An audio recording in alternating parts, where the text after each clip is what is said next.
everybody, and welcome to this presentation on metacognitive strategies for happiness. Now, metacognition is a little bit different than regular cognition, hence the different word. But what we're really doing, instead of looking at specifically what we're thinking, we're looking at the type of thoughts that we're having. So instead of looking at the specific content of thoughts, we're looking to see if thoughts fall into certain categories like overgeneralized or negative or anxious. People with mental health issues often process information differently, and they may focus their thoughts and have a lot of thoughts that tend to be overgeneralized, thinking that all things always happen or nothing good ever happens. They may focus only on the negative instead of seeing both the positive and negative in situations, or recognize that this aspect of my life may not be going great, but these other aspects are going really well. People who are depressed, anxious, angry often only focus on the negative. Another thinking style that they often employ is personalization. They take other people's reactions and events that happen as having to do with them. So if somebody walks by them and gives them a dirty look in the hallway, they may think, oh my gosh, I wonder why Sally's mad at me, instead of thinking, I wonder why Sally's having a bad day. That has nothing to do with me. Or if they are going through a checkout line and the cashier is in a really bad mood, they may think, oh, that person was so mean to me, they must dislike me for some reason, instead of thinking, gee, I wonder what's going on in that person's life that had them in such a dark space today.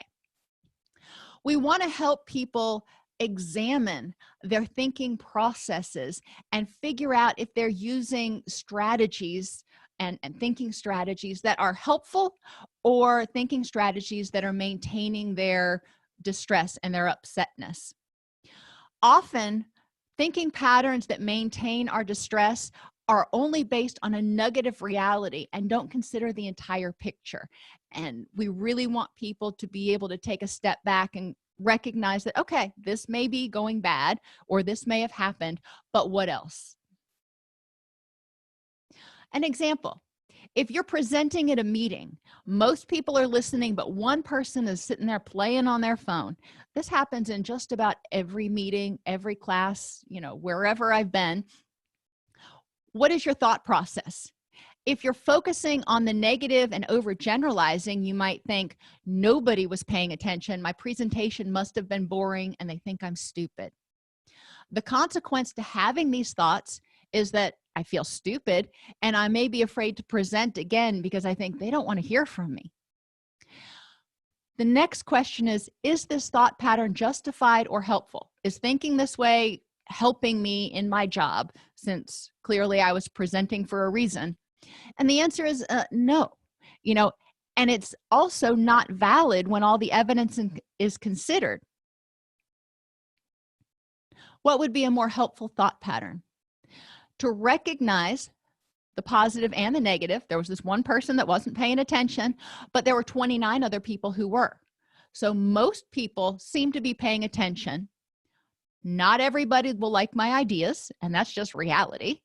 But that doesn't mean that they're stupid or wrong. It just means my ideas are different than some other people in the audience.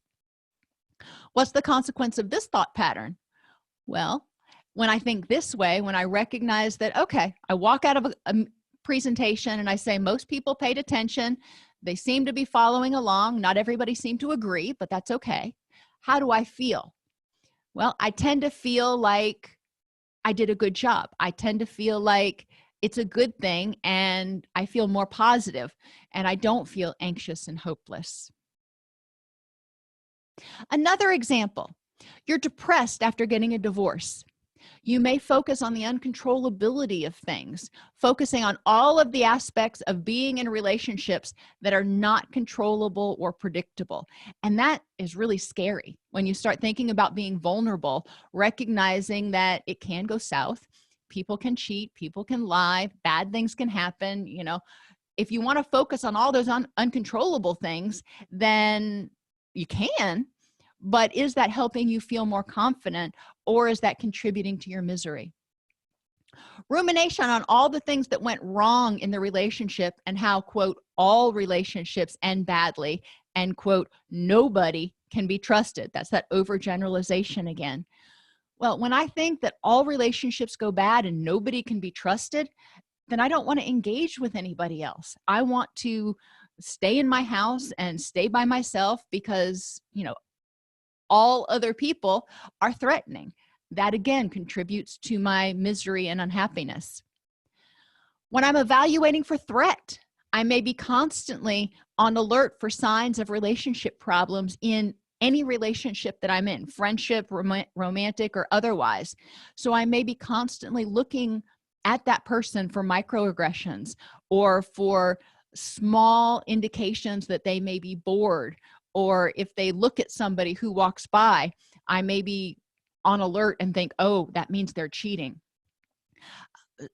All of those things, I'm mind reading when I'm doing that. When I'm constantly being on alert for signs of relationship problems, I'm assuming that I know what the other person is thinking. And I'm assuming that my interpretation of every event is accurate, that it indicates that the relationship is having problems. My partner or my date or whoever it is may have looked at somebody that walked by because they had toilet paper sticking to the bottom of their shoe. It may not have had to do with anything even remotely related to our relationship. It may have had to do with that person and the toilet paper. Unhelpful coping strategies in this sort of situation. I'm depressed after getting divorced. So when I get into new relationships, to prevent it from happening again, I may try to control that person. I may nag at them to make sure they do everything the way I want them to do. I may spy on them to make sure that they are not cheating, to make sure that they're not talking to anybody else. Is this helpful? Well, no. There's a really strong chance, I won't say all the time, but there's a really strong chance if you engage, no matter who you are, if you engage in these types of behaviors in relationships, that the other person is actually as a result, going to become unhappy. So the result of these unhelpful coping strategies is actually creating a self-fulfilling prophecy and creating problems in relationships. When we talk about uncontrollability in relationships and all those aspects that you can't control, asking the person or asking yourself, in what ways is this thought pattern helpful? Focusing on all the things that I can't do a daggum thing about. Probably not super helpful because I can't do a daggum thing about them. What would be a more helpful thought pattern? Well, focusing on aspects of relationships that are controllable, like my reaction to people and whether I spend time nurturing relationships and what I do in relationships, and identifying aspects about reactions to scary thoughts that are controllable. So when I have a scary thought that this person is going to leave me, or if this person leaves me, I couldn't survive, identifying aspects to those reactions that I can control. I can choose to keep having that thought and perseverating on it, or I can choose to think something else, and developing a plan for handling those scary thoughts that is empowering, and developing strategies that I have confidence will help me feel better is going to help me start addressing those types of thoughts. Rumination on all the things that went wrong in the relationship can be addressed by encouraging people to look at the evidence for their belief that nobody is trustworthy and relationships are dangerous. Show me the evidence. Yes, in this particular relationship, maybe this person wasn't trustworthy and this relationship caused me some pain because it ended. Let's look at other relationships and that I've had. And is anybody else in my life, is there anybody else that's trustworthy? Are all relationships dangerous? And looking at not just romantic relationships, but looking at friendships, other family members, relationships with children, those sorts of things. We want to help people examine the evidence for and against their overgeneralized beliefs. What would a more helpful thought pattern be? Instead of thinking all relationships end badly and nobody can be trusted, thinking this relationship ended badly and maybe this person can't be trusted, and learning from what happened in that particular situation. If other relationships have ended badly, looking at similarities between those relationships and going, okay, well, I can see that there are some common themes here that maybe I need to look out for. But relationships that I have with other people that don't share those themes, like alcoholism, may be healthy and may not have these same characteristics. So maybe one of the things I need to learn is that getting in a relationship with people who have active addictions tends to end badly, and those people generally, when they're in active addiction, cannot be trusted. That's very different than all relationships end badly and nobody can be trusted. After a divorce, people are also often, when they get into new relationships, constantly being alert for signs of relationship problems. In what ways is this pattern helpful? Well, you can find indications that there are problems in the relationship if you look hard enough, because you can interpret things to fit your beliefs. Instead of looking at something objectively, you're going, I am looking for evidence that this person is cheating, so I am going to find evidence that this person is cheating, instead of looking for evidence that things are going well and finding evidence that things are going well. Another example, June is a teacher. Last semester, 40 of her students gave her 4s and 5s on her evaluation out of 5, so that's good. That's awesome. 3 of her students gave her 1s on her evaluation. June focuses on the 3 negative reviews instead of the 40 positive reviews. Sounds a lot like the first scenario that we talked about. June begins ruminating, thinking that she's a bad teacher, questioning her knowledge, questioning whether she should even be in the classroom. These thoughts make her anxious about teaching the next semester. She just doesn't even want to go into the classroom now. When she goes in to teach the next class, all she notices are the students who are distracted, sleeping, or have unhappy expressions on their faces. She's teaching at 7:30 in the morning, let's say. You know, there's going to be a lot of students who may love her, but just not be happy to be up at 7:30 in the morning. Since she's not noticing the reactions of the rest of the students, only the ones that are unhappy, she begins to believe that she is a bad teacher and that, quote, everyone hates her, and loses her confidence.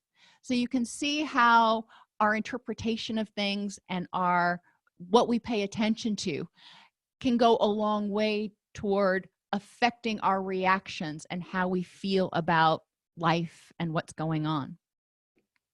New strategies to address these thinking challenges. Become aware of your thinking patterns, including focusing on the negative and ignoring the positive. If you notice that something's going on and you check your thoughts and you're like, okay, the last 5 thoughts I had were negative, that's what we call a clue that you might be also ignoring the positive. So intentionally turning your attention to focus not only on the negative. I'm not saying you have to ignore the negative. I'm just saying also make sure that you're forcing yourself to also identify the positive. Also identify what's safe in that situation. Ruminating on the negative. If you notice that after something happens that's unpleasant, you tend to think about it and think about it and continue to think about it and flip it over and over and over in your head. Being aware of those thinking patterns and developing strategies to stop those thoughts, and using the acronym ACCEPTS or IMPROVES, which are common in dialectical behavior therapy, can help you get out of that ruminating mind, that emotional mind, and calm down. It helps you turn your attention to something else besides those thoughts. It says, okay, I'm just going to take those thoughts and I'm going to leave them on the shelf for a few minutes while I engage in some other activities, or I do something to contribute to society or to help a friend, or I do something that makes me happy, or I engage in actively thinking about something positive, or I use my senses, like my sense of smell, in order to trigger happy memories and help distract myself for a few minutes. So my adrenaline can calm down and I can get into that wise mind, that logical mind, where I can think a little bit more clearly. A lot of times, once you let that HPA axis, that threat response system, cool off a little bit, the ruminations will stop. The ruminations are only active when you are anxious or angry, kind of like popcorn. As soon as you turn off the burner, the popcorn stops popping. Paying excessive attention to threats or waiting for the other shoe to drop is another thinking pattern that contributes to a lot of people being anxious or feeling helpless a lot of the time. Reminding yourself to pay attention to the safe aspects of the situation, and instead of expecting if something good happens, the other shoe's going to drop, or if something bad happens, something else bad's going to happen, focusing on being mindful in the moment of what's going right. And whatever's going to happen in the future, you have no control over. You can't plan or expect the future. So focus and revel in the moment. Identify the consequences of your unhelpful thinking patterns on your ability to be happy and have the things and people in your life that are important to you. Explore competing thought patterns and strategies. What else could I think? Or what else could I think about? Or how else could I approach this that would make me feel empowered and courageous and happy versus powerless and depressed and anxious? And monitor the effectiveness of the strategies you choose on your ability to be happy and have the things and people in your life that are important to you.